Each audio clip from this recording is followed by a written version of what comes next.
Here we are in section 2.1, exercises part C with the solutions to numbers 1 through 13. Number 1, find 3 different places to save your money, such as a bank or a credit union or a grandfather's house. Find out what the interest rates are that you'll be able to earn on your saving. These could be investments if they're available to you, or any other type of thing. Find 3 different places to save your money and report those to your group, whether you're gathering group or who you're taking the class with at this time. Okay, number 2, 4 to the 5th power. Let's pull out our calculator. 4 to the 5th power we could do as 4 times 4 times 4 times 4 times 4, or 4 to the 5th power, and you'll see 4 caret being to the 5th power, and hit equals, and we get 1024. Let's double check that answer. And there we have it, 1024.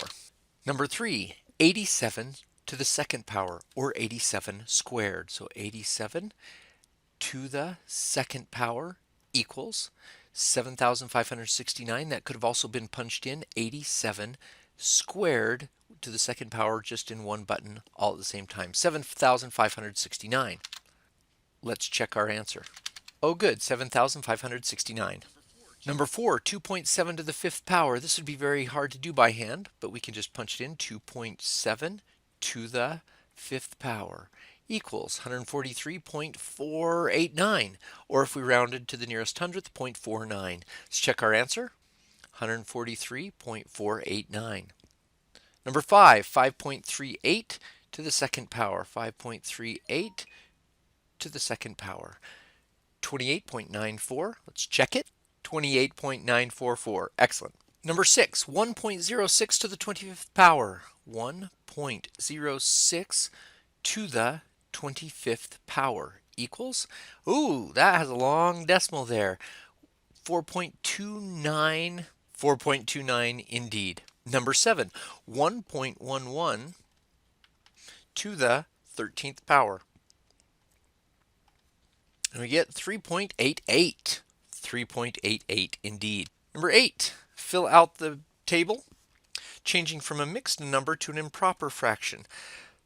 And remember, this is 5 and 2/5. We take this 5 times up here to this 5. That gives us 25 fifths and 2/5 that we're adding together, and that gives us 27 fifths. Let's check our answer, 27 fifths. Number 9, improper fraction is negative 37 thirds. So we're going to take 37 thirds and divide it. So we get 37 divided by 3. 3 goes into 3 once. Well, we could do 12 times. 12 times 3 is 36. That's good. And then we have 1 left over, which gives us 12 and 1/3. Yes, 12 and 1/3. Don't forget that negative on there. We almost forgot that. Number 10. Here it says, if I place 1 cent on the first square of a chessboard. So if we had a chessboard over here, and then we divided it up into its individual places. Now we don't have all of the squares here, but let's see if we can find out what pattern's going on. So we had 1 cent there, and then 2 there, and keep doubling the amount on each square. So here this is 2 times 2 is 4. This would be 2 times 2 times 2 is 8. 2 times 2 times 2 times 2 is 16, 32, and so on and so forth. How many will be on the 20th square? One way to do it is actually to keep doing this and double, double, double, and times by 2 and times by 2. So we'd take 1 times 2 times 2 on a calculator and keep going forever and ever. Well, not forever, but until we hit the 20th square and then find out the answer. But that's the whole idea of these exponent problems up here, is so that we could learn this shortcut. If we times by 2 to get to the 2nd square, and then times by 2 again, this is the same thing as 2 times itself twice. 8 was 2 times 2 times 2. 16 was 2 times 2 times 2 times 2, and so on and so forth. So really, this was the first square. The 2nd square was there. 3rd, 4th, 5th, 6th square gave us that. So by the time we get down here to the 20th square, I don't know how far that is. I don't think I counted exactly, but the 20th square down is, well, let me see. We're on the 6th square at 5, so that would be 2 to the 19th power. Let's punch that in our calculator and see what we get here. 2 to the 19th power equals 524,288. 524,288. Now notice that this is cents. So this is, we've got to divide this by 100 to get it to money. So it's going to be 524,2.88. If these are pennies, then we've got to divide by 100 to get dollars and cents. So we have $5,242.88. Let's check that answer. 5,242.88 cents. All right, number 11. A product sells for $2.50 per square foot. So this is $2.50 per square foot. So this is foot squared, or foot times foot down here. How much is that per yard? Now we need to know how many. We're going to times it by something where we can take away feet squared per yard squared. But if there's 3 feet per 1 yard and we have to find feet squared per yard squared, then that's going to have to look like this: 3 feet per yard. That's 9 feet squared per yard squared. That is also located in your textbook, that 9 feet squared is a yard squared. So that's very interesting to know. A little bit of instruction on why that's the case. Let's say this was a yard, which is 3 feet, by another yard, which is 3 feet. And if you draw this square, so 1 yard square would have 1, 2, 3, 4, 5, 6, 7, 8, 9 feet squared in it. But that gives us our conversion factor, so we can now multiply these. And the feet squared cancel.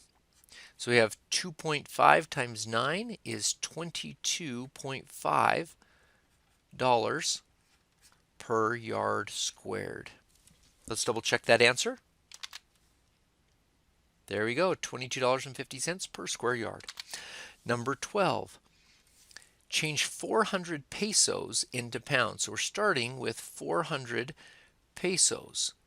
Now, we don't have any conversion factor going straight from pesos to pounds, but we do know that if we times by this, we can turn pesos into dollars.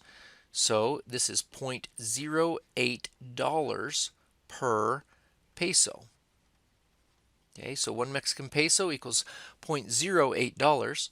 And now that will cancel pesos, so that'll turn it into dollars. So we can take and times this by something where we can see how many dollars down here for a pound, a British pound. So $1.50, 1.50 down here for 1 pound. And now when we multiply them, that's how we knew where to put them, was that a peso would cancel and leave a dollar. And then the dollar would cancel by this second unit conversion and leave a pound.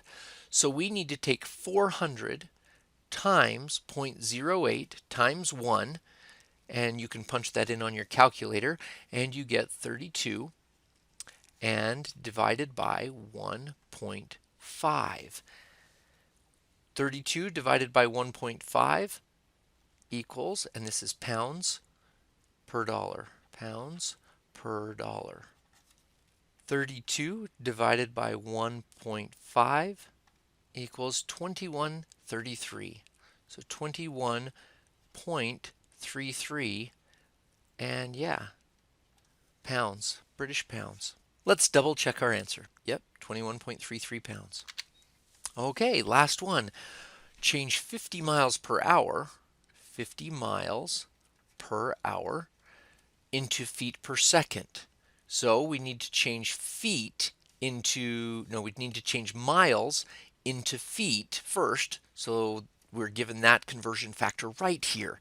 So timesing by, what do we put on bottom? We want to get rid of miles, and we want to become feet. So that's 5,280 feet per mile. And then we need to go to per second. So we're changing hours into seconds. Well, we can first take hours and turn them into minutes. We know hour to minute, and there are 60 minutes in an hour. And then we have That will change it into minutes. We need to change minutes into seconds. So we want to get rid of minutes. That'll cancel those and put seconds on the bottom. So 60 seconds equals. So let's look and make sure that we are doing the math right. The miles will cancel. The hours will cancel. The minutes will cancel. And we're left with feet on top and seconds on the bottom. Good, so we're going to turn it into feet per second. So we have 50 times 5,280 over 60 times 60. Now we know what this one is, 3,600. So let's punch in 50 times 5,280. 50 times 5,280 is 264,000. So let's put that up there. And now let's do the division on the calculator. 264,000 divided by 3,600 equals, and we get 73.3 feet per second. So if somebody is traveling 50 miles an hour, they're going 73.3 feet every second. And double check our answer. 73.3 feet per second. Good.